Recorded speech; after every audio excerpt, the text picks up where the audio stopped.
Hey smart people, Joe here. In the early 18,000s, a German physicist named Joseph von Pfeffer noticed something strange.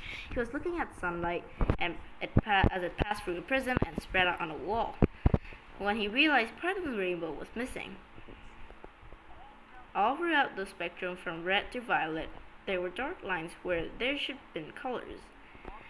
Fraunhofer couldn't explain what he didn't see, but eventually he cataloged over 600 pieces missing from the rainbow. Some were dark, some were faint.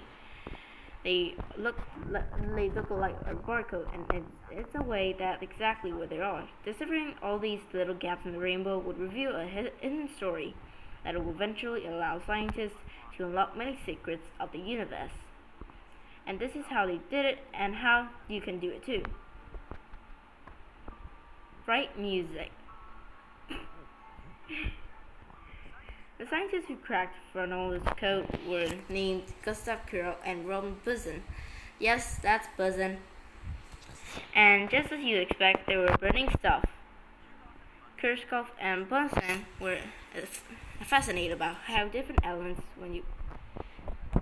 Yes, that's Bunsen. And as you expect, they were burning stuff. Kirchhoff and Bunsen were fascinated by how different elements glow in different colors when you put them in the flame. Like stick some table salt in there and you'll get a bright yellow flame. Try some calcium and now it's orange. Potassium is kind of pinkish.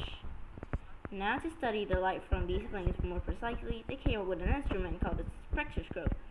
The spectroscope channeled light from the flame toward a prism where it got split into all the individual wavelengths, what's known as spectrum.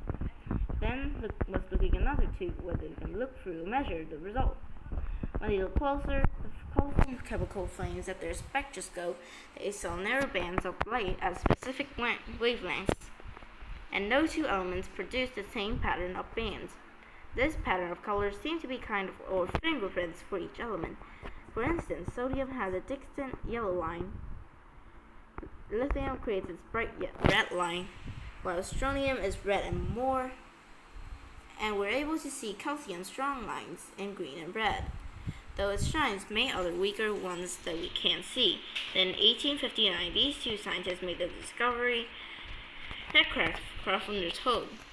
Kirchhoff and Bunsen knew about Fraunhofer's missing pieces of the rainbow, and one day after sprinkling some common table salt on Bunsen's burner, they realized that the spectral lines beaming from the sodium-filled flame were in the exact same spot as two Fraunhofer's missing lines. These lines have to be related, but how? By examining sunlight and sodium flame at the same time, Kirchhoff and Bunsen were able to show that the bright lines emitted by burning sodium fit like puzzle pieces, with certain dark lines missing from Fraunhofer's rainbow. They realized that elements have a special property. If you heat them, they release light at specific frequencies, but in the front of full spectrum light, they would absorb those same frequencies. He didn't know exactly why this happened, but concluded that Fraunhofer's backlines were caused by elements in the sun absorbing specific wavelengths. And together, Kirchhoff and Bunsen went on to show that many individual elements' spectral lines match those missing lines in the sun spectrum. By decoding these lines, it will be possible to identify all of the elements in the sun contains without ever taking a sample of hot nuclear ball, a gas that's 150 million kilometers away, which would be difficult, correction, impossible. Back in the mid-1800s, no one knew why particular elements gave off and absorbed these specific wavelengths. But today we know that each element's unique spectral fingerprint is directly tied to its atomic structure. Every atom has a nucleus surrounded by some number of electrons orbiting around in different energy levels. But most of the time, these electrons sit in their lowest possible energy level, which was known as the ground state, but add energy, say by heating things up, and some electrons will start jumping up to higher energy states. These higher energy states are unstable, though, so all electrons quickly start jumping back down, and each time one returns to the ground state, it releases a photon of a very specific wavelength, carrying the exact same amount of energy that took to bump the electron up in the first place. The electrons of different elements inside has unique structures of energy levels, so you can tell what element what you're looking at just as based on the colors it emits when it's heated. For example, if you heat table salt, you'll always see the same two lines in the exact same part of the spectrum, as certain electrons in sodium absorb energy and then return to their ground state, giving off light. This is called emission spectrum. On the other hand, if the sodium is in the path of the light source, electrons in the sodium atoms will absorb any wavelengths. They have the exact same amount of energy that they need in order to jump up to that higher energy level, removing those wavelengths in the spectrum and leaving a shallow stripe in their place. Though through a spectroscope, you see what's called an absorption spectrum. This spectrum of subtraction is what happens as sunlight interacts with the elements in the sun's atmosphere and in the Earth's atmosphere too. As sunlight hits all the different atoms in its path, bumping electrons up to higher energy levels, they absorb part from the spectrum, creating the missing rainbow that Fraunhofer saw. And when you see the sun shining on an ordinary day, you can't tell that electrons have been stealing bits of light. But if you take a closer look at that rainbow just right, you can see that some of it is missing. But rather than keep just talking about this, it will be easier to actually show you. To make the absorption and emission images that you've seen so far, I made this little DIY spectroscope that basically works like Bunsen and Kirchhoff did. Except mine, you can shine a digital camera into it. And made it from stuff I ordered from Amazon. They didn't have that. So here I have an opening for the light to go in, passing through this tiny little slit, which help make everything look sharper. Then, instead of prism, I'm using something called a diffracting grating, which uses tiny little grooves to split light into its all individual wavelengths. Just put a camera right here and you can see it too.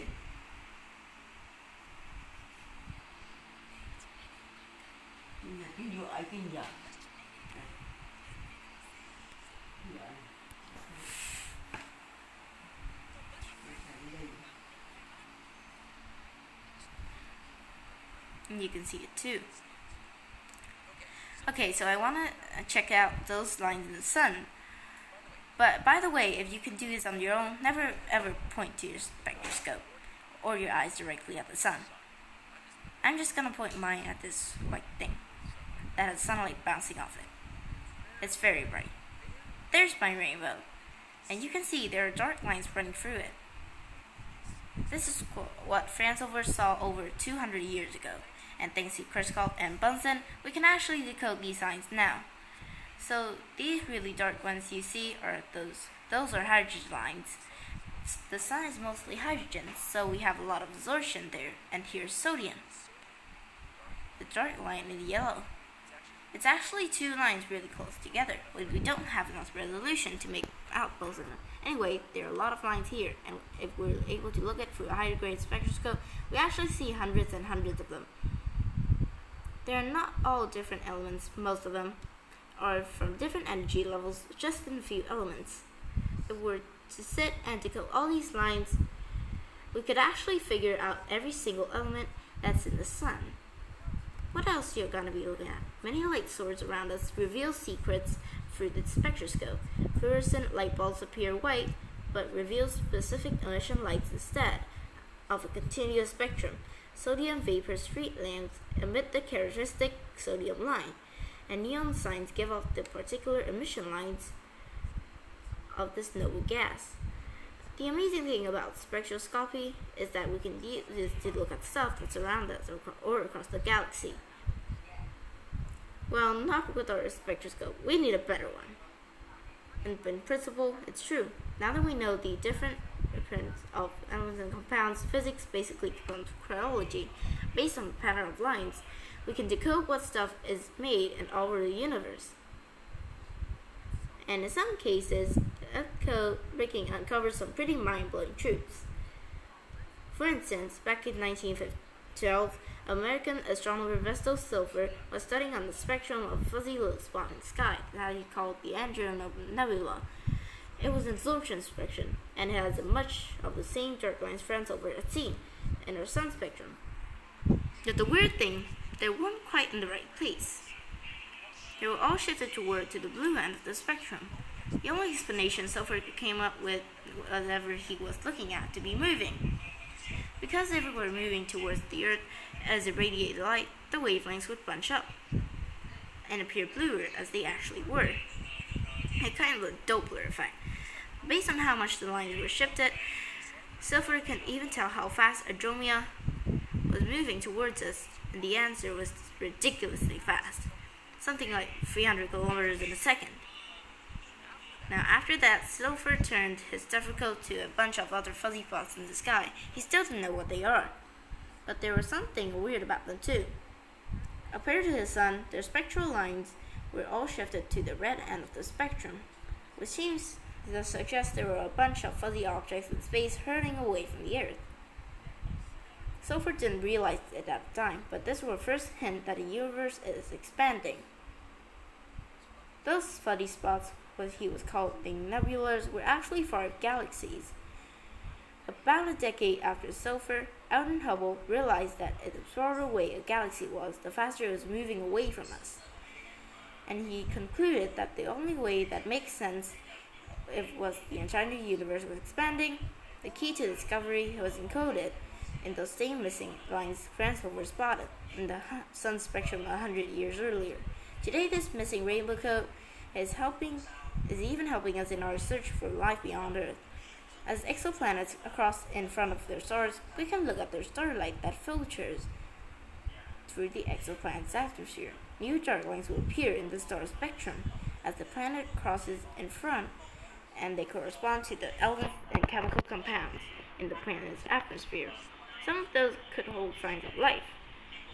So, finding an unlikely balance of chemicals in the exoplanet's atmospheric spectral fingerprint could be our first clue that something's living there. The James Webb Space Telescope is already looking at a spectra of planetary atmospheres, and who knows what it may one day discover. So, by decoding bits of information missing from sunlight, we figure out the makeup of objects all over the universe, in places we never be able to visit or touch. We discovered bizarre, mind-boggling truths about the fundamental nature of our universe. We may soon be able to search for life on a planet that's light years away. All of this is thanks to some electrons swiping little bits of the rainbow. Stay curious.